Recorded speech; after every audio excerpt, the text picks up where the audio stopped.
పవన్ కళ్యాణ్ గారు వచ్చిన తర్వాత 100% ఖచ్చితంగా అవసరమైనటువంటి గిరిజన గ్రామాలకి డోలీ రహిత గ్రామాలుగా తీర్చిదిద్దడం జరిగింది.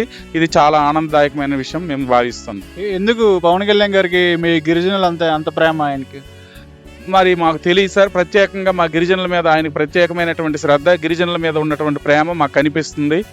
తప్పకుండా ఆయన మా యొక్క విశ్వాసాన్ని అయితే పొందగలిగారు. 30 సంవత్సరాల నుంచి ఏ రాజకీయ నాయకుడు గిరిజనుల ప్రాంతాలు కానీ ట్రైబల్స్ ఏరియా కానీ వచ్చేవాళ్ళు కాదు, భయపడేవాళ్ళు. అవును. మరి డైరెక్ట్గా వచ్చేసి అక్కడే కూర్చుని వాళ్ళతో అక్కడే భోజనం చేసి అక్కడే వాళ్ళతో పాటు టైం స్పెండ్ చేసి ఎలా అనిపిస్తుంది మీకు?